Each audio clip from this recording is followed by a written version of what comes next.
Hello বন্ধুরা, দীপালি পাল cooking চ্যানেলে আপনাদের স্বাগত। আমার আজকের রেসিপিটি হলো গন্ধরাজ মটন। আমি এই রেসিপিটি কিভাবে তৈরি করলাম সেটাই আপনাদের সঙ্গে শেয়ার করছি। ভালো লাগলে অবশ্যই লাইক, শেয়ার ও সাবস্ক্রাইব করবেন। আমি নিয়ে নিয়েছি এখানে 500 গ্রাম মতো মটন। মটনকে ভালো করে ধুয়ে পরিষ্কার করে নিয়েছি। তারপর তার জন্য নিয়েছি 10টা মতো কাজু, কিছুটা 1 চামচ 2 চামচ পরিমাণে চারমগজ, কিছুটা রসুন কুচি, কিছুটা আদা, 3টে কাঁচা লঙ্কা আর মেন হলো গন্ধরাজ লেবু। এখন আমি সব কিছু দিয়ে মাংসটাকে ম্যারিনেট করে নেব। প্রথমে দিয়ে দিচ্ছি 2 চামচ মতো টক দই, তারপর দিয়ে দেব সমস্ত মশলাটা।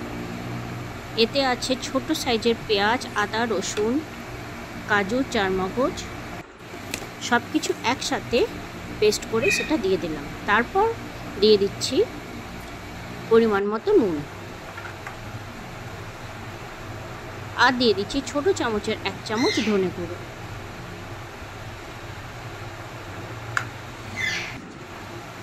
তারপর গন্ধরাজ লেবু থেকে খোসাটা অল্প করে ঘষে শুধু সবুজ অংশটা আমি গ্রেট করে দিয়ে দিচ্ছি। লেবু দেবার আগে আপনারা অবশ্যই একবার চেক করে নেবেন। অনেক সময় লেবুর খোসাটা একটু তেতো ভাব থাকে, সেই রকম লেবু হলে পুরো রান্নাটাই আপনাদের খারাপ হয়ে যাবে, সেই জন্য অবশ্যই একবার চেক করে নেবেন। তারপর দিয়ে দিলাম গ্রিন ফুড কালার। এটা পুরোপুরি অপশনাল, আপনাদের কাছে থাকলে ব্যবহার করবেন, না দিলে কোনো অসুবিধা নেই। তারপর সামান্য তেল দিয়ে সব কিছু একসাথে খুব ভালো করে মাখিয়ে 1 ঘন্টার জন্য ম্যারিনেশনে রেখে দেবো। আমার এই ভিডিওটা আপনাদের ভালো লাগলে অবশ্যই আমাকে কমেন্টে জানাবেন, আর স্কিপ না করে অবশ্যই পুরোপুরি দেখবেন। আর ভালো লাগলে অবশ্যই সাবস্ক্রাইব করবেন, আমার পাশে থাকবেন।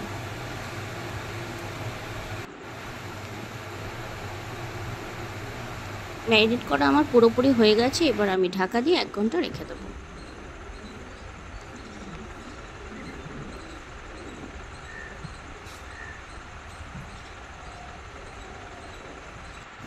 এক ঘন্টা পর আমি আবার ফিরে আসলাম।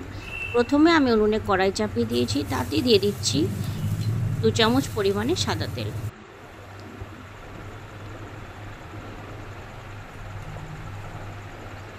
আর 2টো পেঁয়াজ আমি একদম সরু করে কেটে নিয়েছি, বেরেস্তা করে নেব। তেলটা গরম হয়ে গেলে আমি কিছুটা পেঁয়াজ তাতে দিয়ে দিলাম এবং হালকা লালচে করে বেরেস্তার আকারে ভেজে নিচ্ছি। বেরেস্তা ভাজবার সময় পেঁয়াজগুলো একদমই কালো করা যাবে না, তাহলে যে রান্নায় ব্যবহার করা হবে রান্নাটা তেতো ভাব হয়ে যাবে। সেই জন্য হালকা লালচে করে ভাজার পর আমি তুলে নিচ্ছি।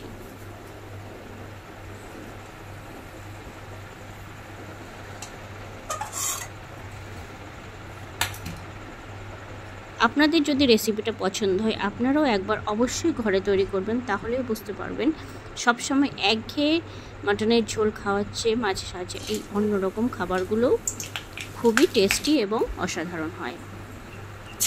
তারপর যা তেল ছিল তাতেই আমি দিয়ে দিলাম পরিমাণে গোটা গরম মশলা ফোড়ন। ফোড়নটা একটু ভাজা হয়ে গেলে ম্যারিনেট করা মাটনটা সমস্ত ঢেলে দিলাম।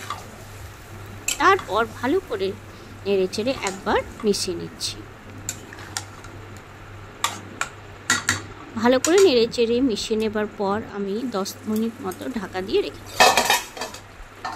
আমার 10 মিনিট হয়ে গেছে। তারপর আমি একবার মাংসটাকে ভালো করে নেড়ে চেড়ে মিশিয়ে নিচ্ছি।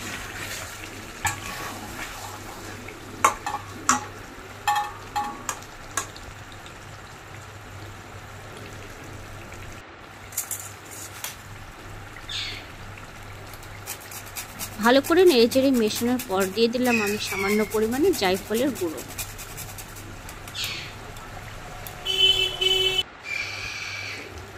আর দিয়ে দিলাম আরও 3টে আস্ত কাঁচা লঙ্কা। আমি প্রথমে মশলায় 3টে দিয়েছিলাম, এখন পরে আস্ত কাঁচা লঙ্কা এখন 3টে আরও দিয়ে দিলাম। ঝালটা আপনারা আপনাদের পছন্দ মতো অবশ্যই বাড়িয়ে কমিয়ে নিতে পারবেন। তারপর দিয়ে দিচ্ছি সামান্য পরিমাণে গোটা গরম মশলা গুঁড়ো।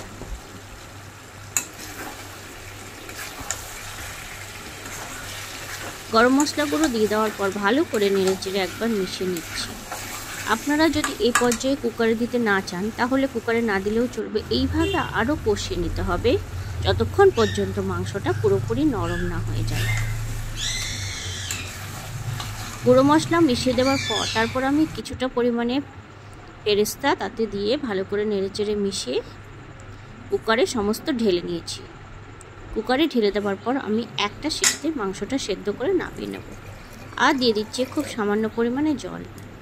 যেহেতু এটা খুব বেশি পরিমাণে গ্রেভি হয় না, একদম গামাখা ভাব থাকবে, সেই জন্যই খুব অল্প পরিমাণে জল দিয়ে একটা সিটিতে আমি নামিয়ে নিচ্ছি। দেখুন, তারপর কুকার খুলে নিয়ে আমি প্লেটে সার্ভ করে নিলাম।